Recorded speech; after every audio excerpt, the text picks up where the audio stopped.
Palworld is an amazing game right now. It's a game that I didn't think I was going to love, but here it is. This is the Mad Salvi, and I'm going to talk more about what's happening and what is going on with the whole thing of the Palworld.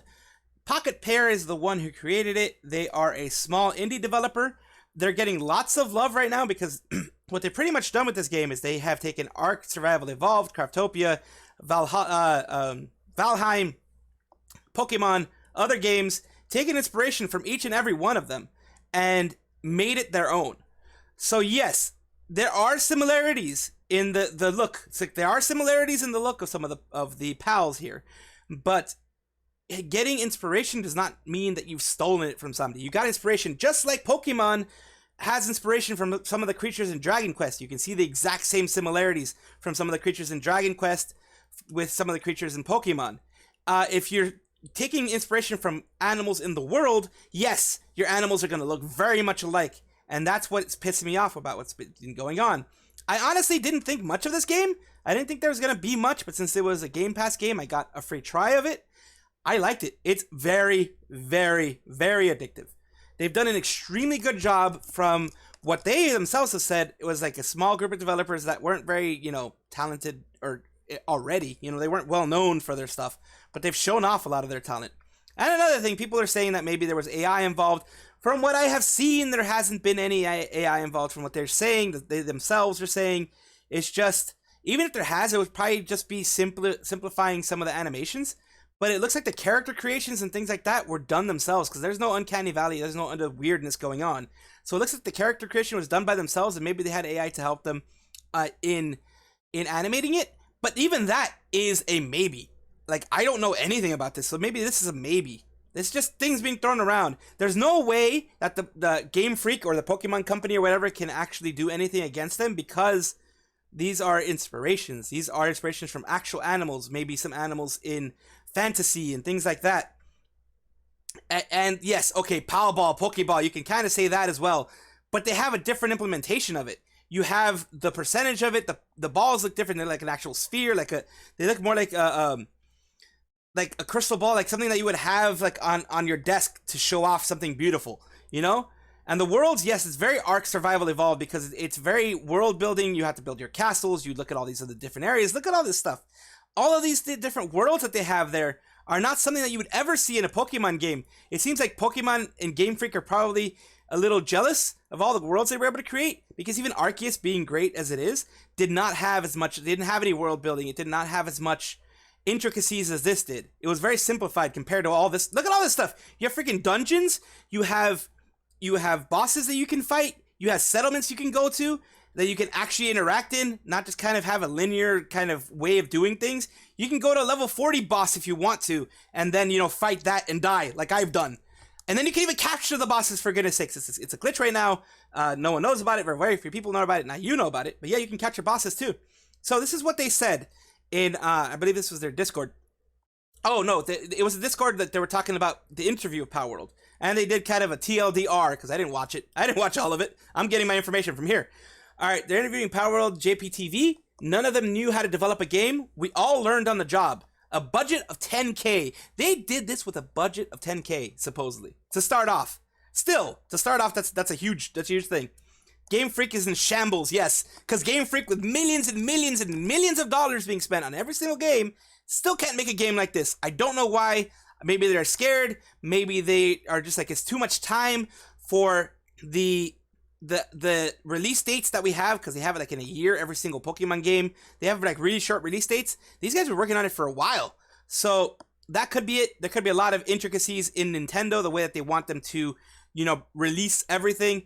And also a lot like Switch. I don't think Switch could run this. Heck, my PC, which is a beefy PC, has trouble running this sometimes when there's a bunch of stuff on there. It makes my PC weep.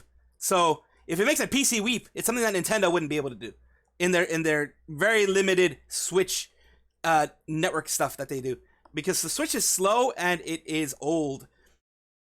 Most models and gun stuff done by some middle schooler. It wasn't a middle schooler. It was a middle school graduate. This is one little thing that was a little mixed up. It's a middle school graduate, someone who just went through middle school and then was at a convenience store. He worked on it. He's an adult. It's not an actual middle schooler. It's an adult. but it was someone who graduated just from middle school, didn't go to high school, went straight to convenience store and that kind of stuff. So they were going to do Unity, but then Unity was too laggy, so they switched over to Unreal on the advice of their senior dev who had worked with Unreal before. None of them knew how to use Unreal, and they decided to split up the docs. Basically, they were all splitting up all the work in order to make sure, and the documents that they were reading in order to make sure, okay, you read this doc on how to do this thing, you read this document on how to do that thing, this is what I'm getting. And they worked together that way to get their documents going. Senior dev had to teach everyone else how to do Unreal and how to use it. The decision to make it Pokemon with guns was because they were worried the game would not be a global success unless they added guns. Because Americans like to shoot things. This is the Japanese idea of it. They're very right, but it's kind of funny that that's the way that they see it. Okay, the gender-neutral type A character creator was likewise because Americans sometimes want to make very ugly characters. It's very true. We go crazy with our character creation. Some people just go, hey, just do it quickly. Like me, I just did it quickly. But some people will create some ugly-looking things. But you have to have that ability. That's why it's so popular. Because it's Pokemon with guns, and you have that ability to create what you want, you know? No version control used at all. So they had no version control. They were just, hey, let's add this, let's add that, let's do this. That's great. I love that. We didn't really know which one would work, so we copied all the files into a flash drive every day. Every week, we would buy a bucket full of new flash drives. Well, that's an interesting way of doing things. Hadn't gotten hired by any big game companies, and I was very surprised that Steam would just let anyone publish anything. Yes, Steam is trying to be as open as it can be. Of course, some controls need to be in place because you can't have it too open, but it's one of those things. I hadn't gotten hired. Let's see. I don't think it would be good fit in Nintendo. They want to make things that are groundbreaking and creative. I'm a trend follower. That's what the dude said. What are your creative vision? I don't have a creative vision. I just want to make a game with people like. And he succeeded. This dude succeeded. This dude freaking succeeded, man. You see this? He succeeded at everything he wanted to do. He made a good game on a low budget with like beating Pokemon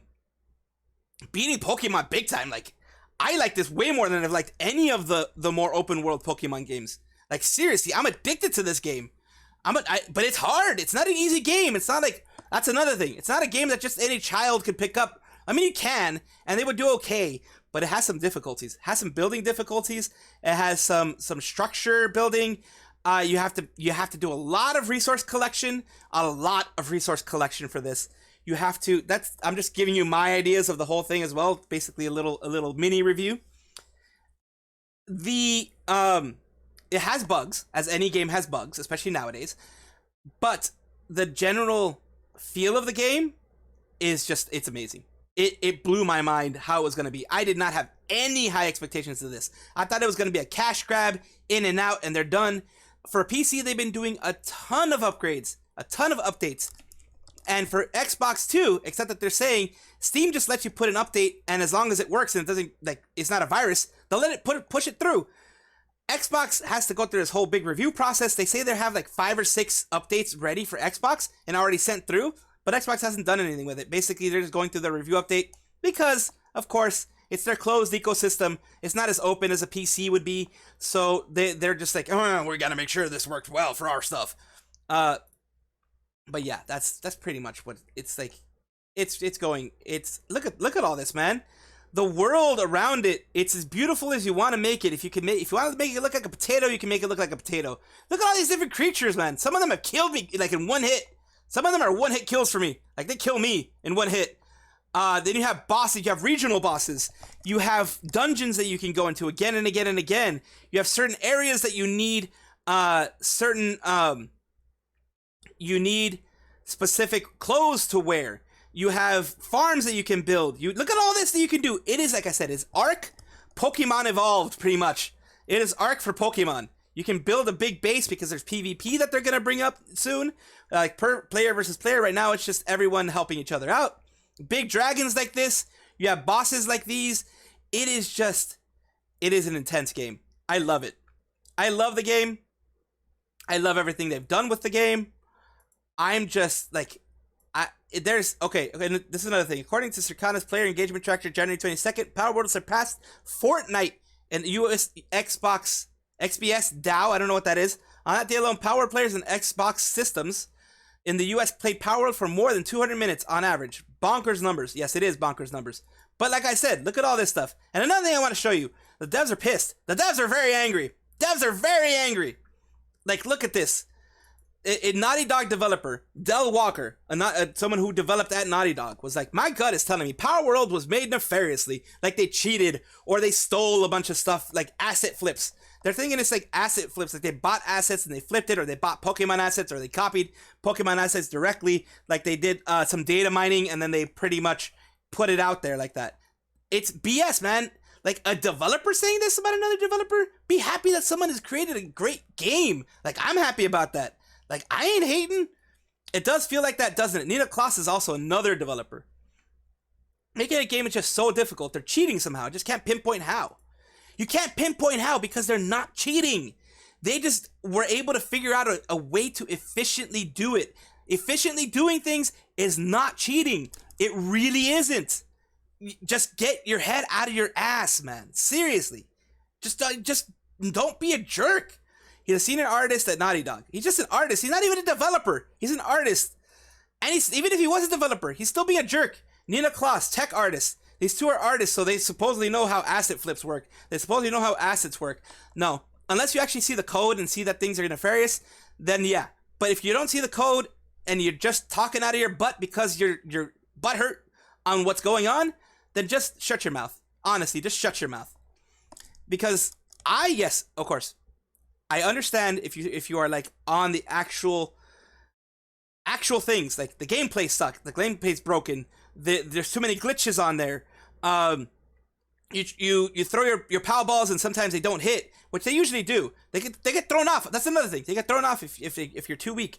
You know, if you're talking about actual glitches in the game, actual weirdness in the game, it made your system crash. Instabilities. If you're talking about that, yes, talk about that. You should always be able to actively engage and actively critique a game. But when you're just saying, nah, they're cheaters, I don't know why, but they're cheaters, that's not right, man. That's not actively engaging in it. That's not being part of the community. That's just being a jerk. And that's all I really have to say for today. Take a look at my description. Take a look at my stuff. No, take a look at my socials down below in the description. Let me know in the comments down below what you think, because I desperately want to know what other people think.